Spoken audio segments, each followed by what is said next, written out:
Baiklah, Assalamualaikum warahmatullahi wabarakatuh. Nanda sekalian, selamat pagi. Pagi, Pak. Baiklah, sebelum kita memulai pembelajaran fisika pada hari ini, alangkah lebih baiknya kita berdoa terlebih dahulu. Berdoa dipimpin oleh ketua kelas. Kepada ketua kelas dipersilakan untuk memimpin doa. Sebelum memulai pelajaran pada pagi hari ini, marilah kita berdoa menurut agama dan kepercayaan masing-masing. Doa mulai. Selesai. Baiklah, Anda sekalian, pada kesempatan kali ini kita akan belajar tentang hukum Kepler. Saya yakin Anda sekalian mungkin sudah mempelajari hukum Kepler sebelum belajar hari ini. Untuk itu, sebelum kita masuk pada materi, Bapak ingin bertanya dulu. Hukum Kepler itu kan ada 3, hukum Kepler 1, hukum Kepler 2, dan hukum Kepler 3. Baiklah, di sini Bapak ingin bertanya kepada Anda sekalian dulu, apakah itu bunyi dari hukum 1 Kepler? Ya, silakan ya, Kak. Hukum 1 Kepler menyatakan bahwa setiap planet yang mengelilingi matahari lintasannya berbentuk elips. Ya, betul sekali.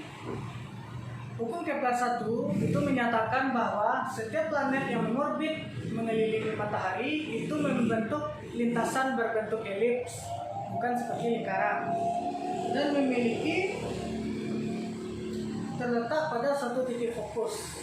Tuh. Selanjutnya, Anda yang lain, ada yang bisa menjelaskan tentang hukum 2 Kepler?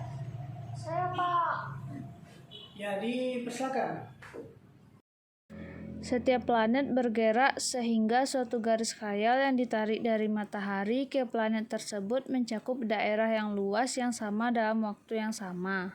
Ya, jadi hukum 2 Kepler itu menjelaskan tentang interval waktu serta garis khayal yang dibentuk oleh suatu planet. Bagus sekali. Dan sekarang Bapak ingin bertanya, apakah mungkin kita hanya dengan membandingkan periode jarak lintas suatu planet jari-jarinya terhadap matahari, apakah kita dapat menghitung periode planet yang lain jika planet salah satu planet diketahui atau jari-jari salah satu planet diketahui? Coba tolong jelaskan. Silakan ya.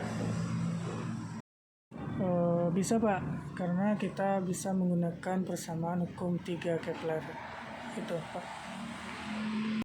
Karena hukum Kepler 3 menyatakan bahwa kuadrat periode sebanding dengan pangkat 3 jaraknya ke matahari. Ya, betul. Selanjutnya, seperti yang sudah dijelaskan oleh teman Anda sekalian tadi, kita peroleh persamaan dari hukum Kepler 3, yaitu di mana periode planet 1 sama dengan PT2 sama dengan R1 per R2. Untuk periode kita kuadratkan untuk jari-jari atau jarak pangkat 3. Jadi untuk persamaan hukum Kepler ketiga itu sesuai dengan yang dijelaskan oleh teman Anda sekalian, di mana kuadrat dari periode itu sama dengan sebanding dengan pangkat 3 dari jari-jari planet tersebut terhadap matahari. Di mana di sini kita peroleh keterangan dari formula ini, di mana T1 itu adalah periode, di mana T1 itu adalah periode dalam planet 1, T2 adalah periode planet 2, kemudian R1 itu adalah jari-jari atau jarak planet 1 terhadap matahari, kemudian R2 adalah sama jari-jari planet 2. Dengan persamaan ini kita bisa menentukan berapakah periode suatu planet dalam mengorbit matahari, berapa jaraknya terhadap matahari, dan periode waktu hanya dengan membandingkan dua buah planet. Baiklah, selanjutnya kita masuk pada contoh soal tentunya. Baiklah, kita masuk pada contoh soal, di mana di sini ada dua buah planet. Planet yang mengorbit matahari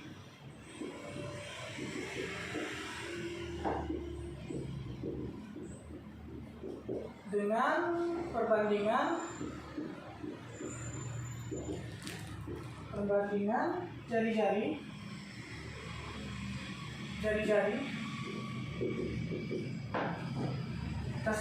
kita sebut saja planet ini planet A dan planet B ya. Jadi perbandingan antara jari-jari planet A dibanding dengan jari-jari planet B itu sama dengan 1 dibanding 4. Nah, di sini diketahui apabila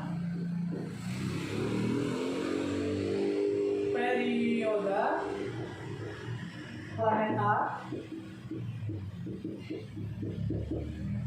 A dalam mengelilingi matahari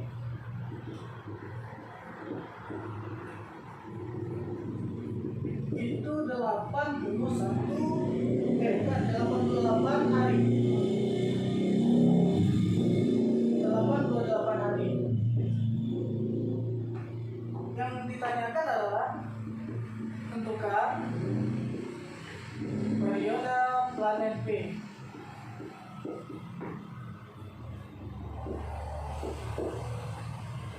Nah, di sini kita peroleh perbandingan jari-jari 1:4 serta periode dari planet A yaitu 88 hari. Kita diminta untuk menentukan periode dari planet B. Untuk persoalan seperti ini dapat kita gunakan persamaan dari hukum Kepler 3.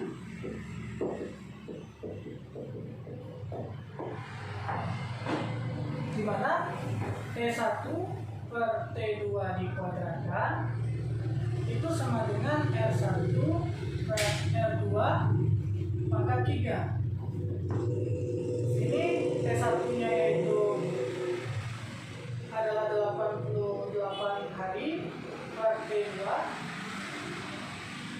kuadrat sama dengan R1 berarti RA, R2 berarti RB. Jadi 1/4 pangkat 3. Kita pindah ke sini. Di sini kita sudah peroleh angka-angka yang akan dimasukkan. Di sini ini 88 hari dikuadratkan per T2 sama dengan 1/64. Untuk memudahkan kita, jika seperti ini kita bisa memberikan ini dalam bentuk kuadrat, tidak kita kalikan juga bisa. Di sini kita sudah melakukan hasil, yaitu yang pertama ini 1/64 itu pangkat 3, yang ini 88 kuadrat. Untuk mencari T2 kuadrat, karena ini kuadrat, ini bisa nanti hilang. Dimana kita akan memperoleh yaitu T2 kuadrat merupakan garis silang akar dari 88 kuadrat dikali dengan akar 64 karena adalah makan 2. Jadi di sini kita peroleh ini karena ini akar pangkat 2 bisa kita coret, jadi hasilnya adalah 88 dikali dengan akar dari 64 adalah 8. Hasilnya adalah 704 hari. Jadi untuk periode planet B adalah 704 hari. Baiklah, itulah tadi pembelajaran kita hari ini tentang hukum Kepler. Hukum Kepler 1 menyatakan bahwa setiap planet yang mengorbit matahari itu membentuk lintasan berbentuk elips. Kemudian yang kedua, pada saat mengorbit, planet tersebut membentuk garis khayal serta jari-jari yang menentukan jarak. Kemudian yang ketiga, pada hukum Kepler 3 kita juga memperoleh persamaan di mana kuadrat perioda itu sama dengan pangkat 3 dari jari-jari planet tersebut. Dengan membandingkan dua buah planet, kita dapat menentukan salah satu yang tidak diketahui pada planet yang dibandingkan seperti perioda dia memutari matahari serta jarak antara planet tersebut kepada matahari. Baik, mungkin itu pembelajaran kita hari ini. Apakah Anda sekalian masih ada yang ingin ditanyakan? Tidak, Pak. Nah, jika tidak ada yang ingin ditanyakan lagi, sebelum kita pulang, kepada ketua kelas diminta untuk memimpin doa. Untuk mengakhiri pelajaran pada pagi hari ini, marilah kita berdoa menurut agama dan kepercayaannya masing-masing. Doa mulai. Selesai. Baiklah, itulah pembelajaran kita hari ini. Mengakhiri dengan wassalamualaikum warahmatullahi wabarakatuh.